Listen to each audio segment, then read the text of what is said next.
Our guest today is brought to us by Upwork. Scaling your business requires the right expertise at the right time. With Upwork, you can find specialized freelancers in the marketing, development, design worlds, experts ready to help take your business to the next level. Upwork gives business flexibility by connecting them with top freelance talent across multiple industries. Whether you need extra hands for a project or a long-term partner, Upwork makes hiring simple and affordable. Visit Upwork.com right now and post your job for free. That is Upwork.com, Upwork.com, to connect with top talent and grow your business today. And with that, we are thrilled to welcome in Jared Greenberg, TNT sideline reporter, to the show, who hopefully has some good news on the injury front for the Cavaliers for us. First of all, I'm just impressed. I mean, as a Jew myself, I don't ever go south of the Mason-Dixon line. For Jared, as a Jewish man, to live in Atlanta, that's risky there, Jared. What's wrong with you? No, there's a lot of us down here. All right, good. Let's go. Let's bring up that Jewish population down south. Let's get it going. Seriously, what is wrong with you? I'm having some fun with a fellow Jew. Give me a break. The bagels suck down here, but... Oh, God. I can't even imagine how bad the bagels. Can you get a knish there? No. To be honest, I haven't had a knish in 25 years. Oh my God, Jared! What is happening? That's why he's skinny and I'm fat. Jared, what is the latest with the injuries with the Cavs? Do you have any insight as to if any of these guys are going to possibly play tomorrow? No clue. Oh, and like you guys were saying, like I don't know that they've made decisions. I don't know. I honestly. I think the Darius one. I just heard Jason talking about it.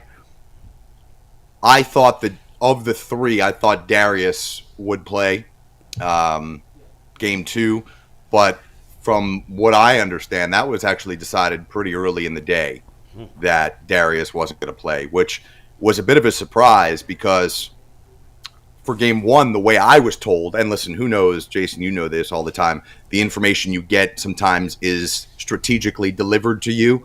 But I had been told that they were truly making it a game time decision for Darius. I do not believe it was I believe it was a game time decision in game 1. I do not believe it was a game time decision in game 2. So I don't know. I mean, with Darius, the thing is, you heard Kenny Atkinson say this, he said, we don't want him at 50 or 60%. And I understand that. This is a pain tolerance thing, but it's also preventing him, they believe, from being the shifty, mobile type of quick twitch point guard that we've come to appreciate from him. And they don't feel that he could be that over the last, 4 games. Jared, I'm with you. I left the arena after game 1 believing Darius was playing in game 2.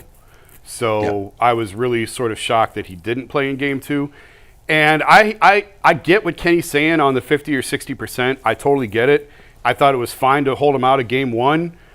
Hold him out till you lose and go from there. But at this point, 60% of Darius sounds pretty good compared to what we've seen through the first 2 games. I think at this point, if it's 60%, so be it. I think you have to take it.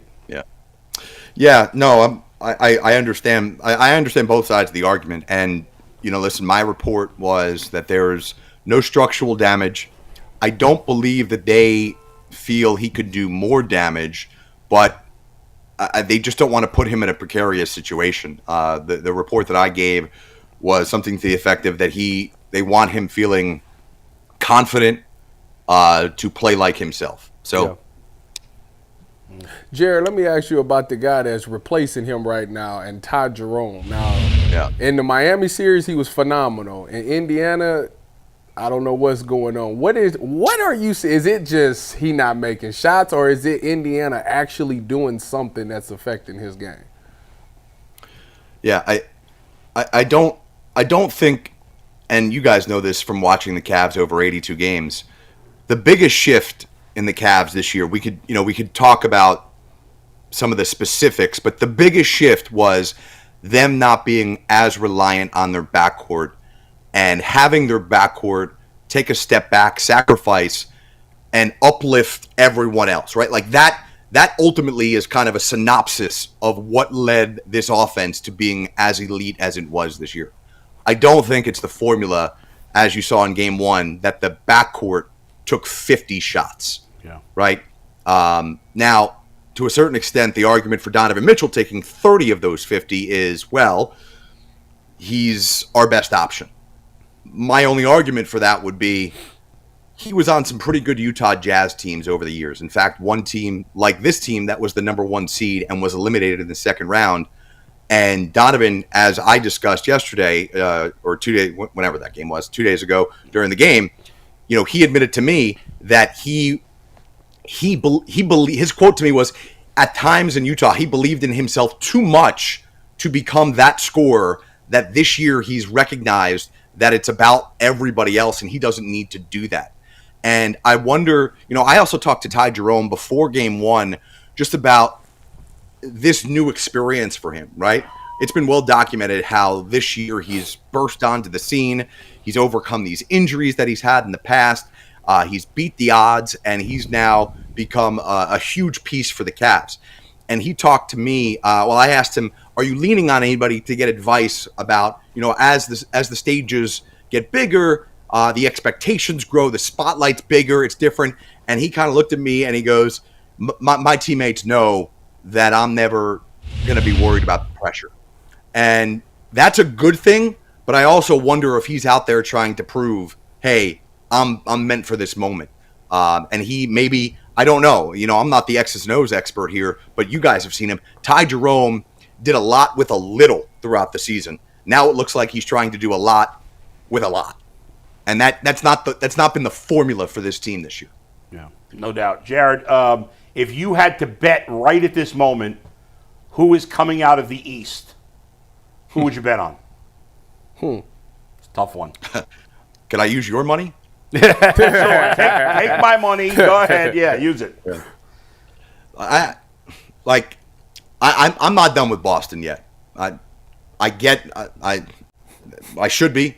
I absolutely should be. What I saw last night, I did not think was real. I checked to see if I was on some sort of drugs while I was watching the game, making sure my wife didn't roofie me or something like that.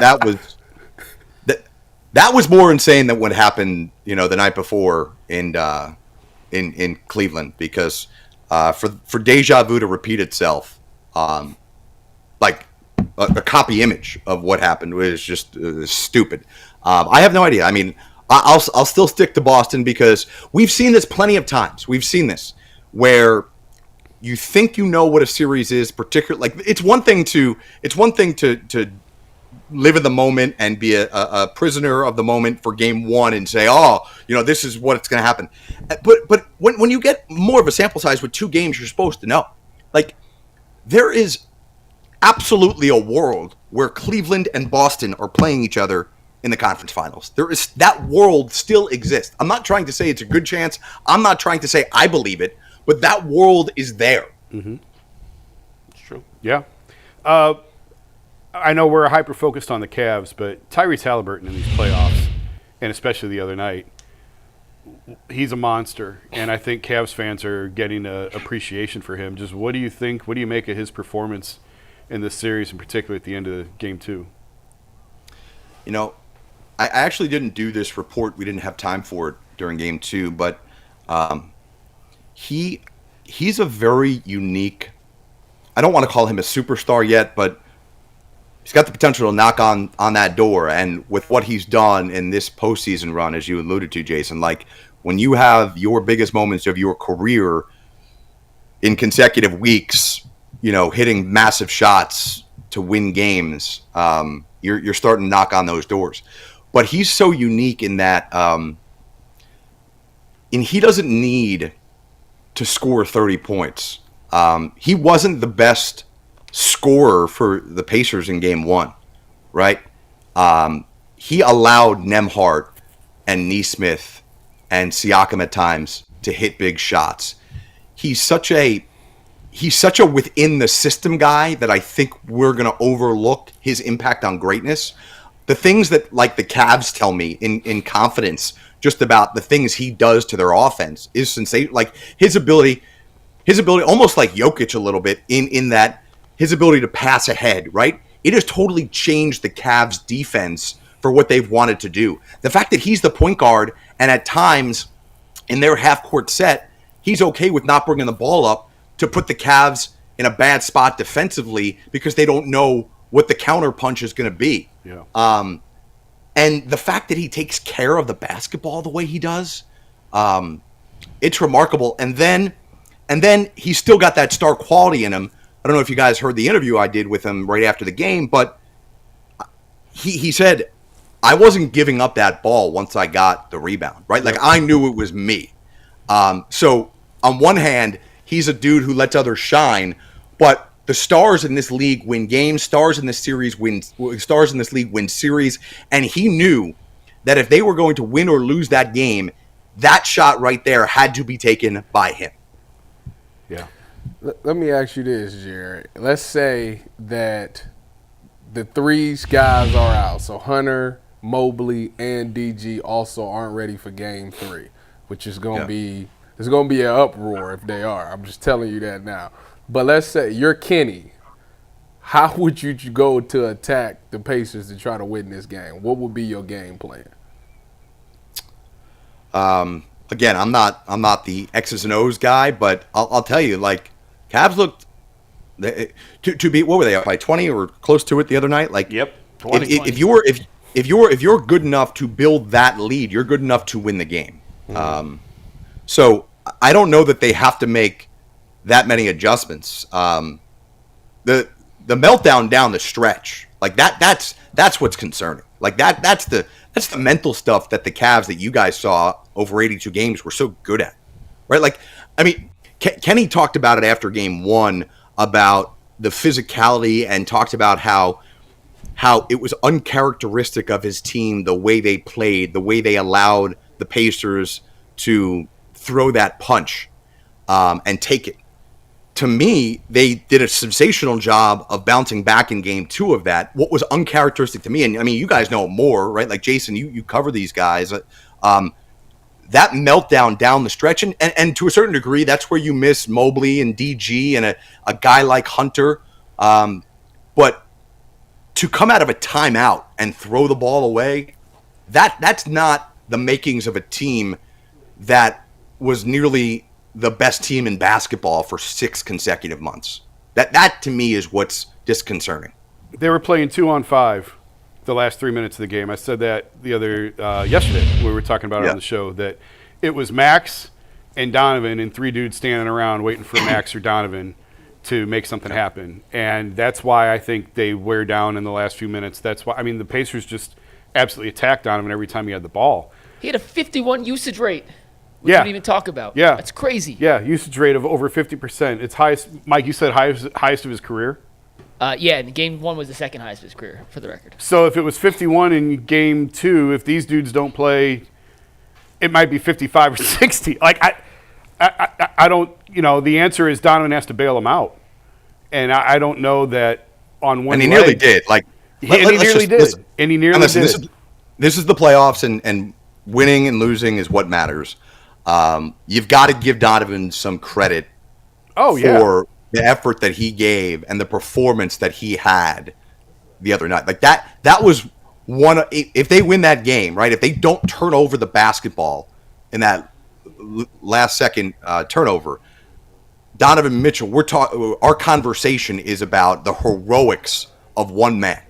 Oh yeah, he did that on one leg, and I think Donovan has reached the stage of his career where he is obsessed with winning. It's the only thing he's missing. He knows he's never made it out of the second round. He's heard about it. He's well aware. He's got all the money. He's got all the All-Star games. He's got the max contracts. He's got everything except winning. I think he is obsessed with winning. I don't know that the rest of the roster is caught up to that yet, if I'm being totally honest. Let me just double down on your comment there, Jason, because I had a sensational conversation with Donovan prior to game 2, and I asked him directly about the noise of him not making it out of the second round. And the first thing he said to me, he gave me some more detail, but the first thing he said to me is, I am obsessed with winning a championship. Like you said, Jason. I want to win a championship. And what I recognize and what's pretty obvious, and it's, he didn't say this, but like it almost sounds Captain Obvious, to say it. But in order to accomplish my primary goal of winning a championship, that requires me to get out of the second round. So yes, I want to get out of the second round because that puts me one step closer to doing what I want to do. And then he went into some detail. There are some circumstantial stuff that I do think gets overlooked as to why he's not gotten out of the second round.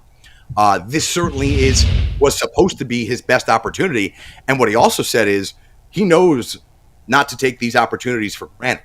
Just because this roster, you would assume, is going to come back looking almost identical to what it is next year, that does not mean the season will play out the way it has this year. Yes. Right? So he understands how precious this moment is. Yep. And the way he said that to me 2 days ago about his goals to win a championship, you're exactly right, Jason. Like, I know you don't need me to tell you that you're all over this, but like his emotion towards it, you very rarely get that type of look into a guy, because I think sometimes as we all grew up as sports fans, that's why most of us are in this business and why we do this for a living.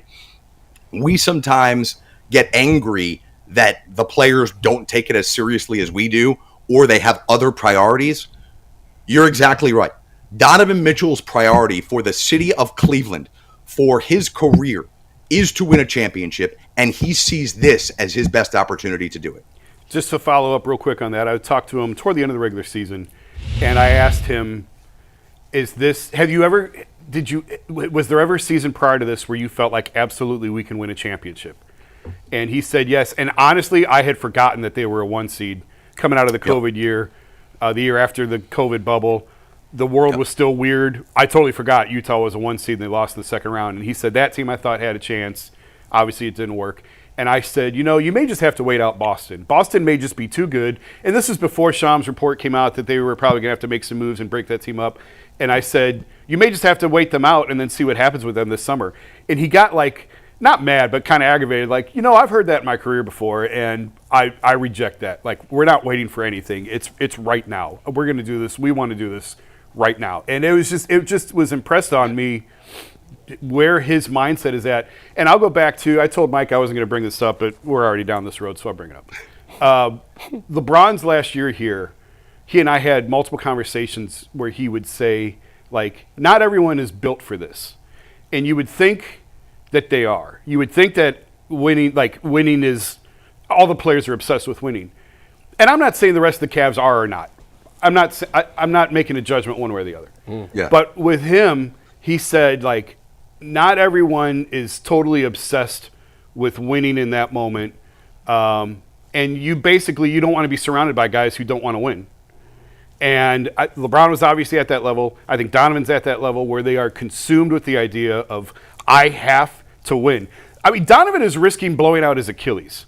If you're playing on I don't care what anybody says. If you're playing on a strained calf, you are taking the risk of further damaging your Achilles. He's willing to do that and play on one leg, down 0-2 in the second round of a series, just for the opportunity to advance and win. That is unbelievably impressive to me. Well, let me just go back to that LeBron stuff, because I think it's really important. And I think we can apply life lessons that we've all had to basketball. There are parallels. The simplest one is you don't know what you don't know. And, you go back to Jason, we've all covered Steph Curry or guys that have talked about Steph Curry, right? Guys that think that they have really tough summer workouts, and then they work out with Steph Curry and they're like, holy crap, I've been doing literally nothing compared to what this guy does to get ready for the season. You know what I mean? Yeah. You hear about that. So the guys that come back from playing with him in the Olympics, or guys that go out to California and spend a week with him, they're like, oh my God, I thought I was the hardest working guy ever, and I'm not doing a fraction of what Steph Curry's doing. Apply that here to the playoffs. Take a guy like Ty Jerome. And again, I'm not casting aspersions on him. The confidence he plays with is amazing, and I love his style of play. But he says he's ready for these moments. Until you've been through it, you don't know. Right. And again, I'm not doubting the other guy's willingness to want to win. But Donovan's been in this position before where he is expected to win, It's the rest of the group's first time in a position where they're expected to win. Yep. And that comes with a whole different set of circumstances and pressure than you could ever quantify in words for somebody until you actually live it. And I hate to say this, and again, I don't want to, talk out of both sides out of my mouth, because on one hand, you don't know what this opportunity looks like. And whether Boston breaks up their team or not, you don't know what the rest of the East does. Does Giannis change teams? Does Kevin Durant come to the East? Correct. Does Devin Booker? There's a million options.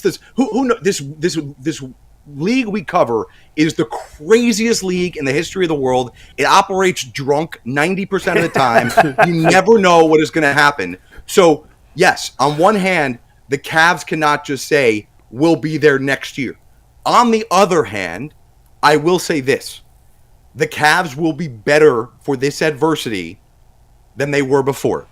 It hurts. I don't, and listen, Knicks fans are so elated right now, the serious ones, the real ones that have been on board with them for a long time, because they're saying it's been, more than half a century since we've had, since we've won a championship. So don't tell us about next year. That's what Knicks fans have always said. The Cavaliers, this group is, the core is so good, the foundation and the way you won. Like LeBron used to talk about this all the time too, Jason. I remember the first year LeBron came back to Cleveland and he had Kyrie and Kevin Love, and we were constantly asking questions that were alluding to, these guys have never been in the playoffs. How are they going to be ready for it? Yep. And LeBron would tell us stuff like, in the regular season, you could lose a game, but win something for the playoffs. In the regular season, you can win a game, but it does nothing to help you down the road. He would teach those lessons. LeBron would always talk about that. And now I think what you're seeing with this group of guys, and it sucks because this was the opportunity for the Cavs, it's not over, right? Like we've seen weirder stuff than the Cavs going to Indy and winning the next two. We've seen weirder stuff in this league. It's not over. Jared, last thing. The Cavs 2 years ago got manhandled by the Knicks in the first round. Last year, the Cavs eventually won the series, but the Magic were very physical with them. The Pacers have beat the crap out of the Cavs in this series. Donovan Mitchell. What is it with this? Relative to the rest of the NBA playoffs, this to me has been literally like the least physical series of any series that's been played. And we're making this out to be like there's fights in these games. No. I'm not saying it to that extreme, but they're way more. My point is they're way more physical than the Cavs are. The Cavs have a reputation of being a soft team. You're not buying that? No, I think, Bull, I think you're playing into the narrative. I think you want it to be that. Thank you. I'm glad someone national can say we've been trying to tell you for 3 days now here, Bull. Wait a second. Thank you, Jared. I don't purposely do narratives or come up with phony bullshit. I give my honest opinion. And the Cavs, I think they have a reputation of being soft. I'm with Bull on this. Yeah. Mike, you've never argued with me on this. What are you talking about? Teams feel like they can push them around. Different levels of toughness. Teams feel like they can push them around. Time out. We're saying two different things. I'm not disagreeing with you that narrative doesn't exist. What I'm disagreeing with you is I have not seen over the first 2 games of this series one team that's been so significantly tougher or more aggressive than the other team. What I saw the other night was a mental breakdown when the pressure counted the most, and it just so happened that 3 of the most important players on the Cavs roster was not on the floor when those meltdowns took place. Right, and my point is, Jared, that the reason some of their best players are not playing is because they've gotten beaten up a little by the Pacers, right? And Kenny Atkinson complained about it, that it was over the line. Some of these hits, Jared Allen getting knocked to the ground, and yet the Cavs, there's no retaliation, there's no physical play as Donovan Mitchell's getting double teamed and beat up every play. It seems you're not buying it. So I'm not like. So you right before I came on, you guys said the solution is throw Tristan Thompson out there for 7 minutes and let him get a few fouls. Like, okay, like if that's gonna help you guys set the tone for how you want to play, fine. I don't know that Tristan Thompson, when you're missing 3 guys that are capable of scoring 20 points or more in a game, when those 3 guys are out, I'm not putting another guy on the floor that is capable of scoring 3 points a game. Yeah, it's a tough spot to be in. It is. There's no question. All right. We appreciate it, Jared. Thanks for taking the time, man.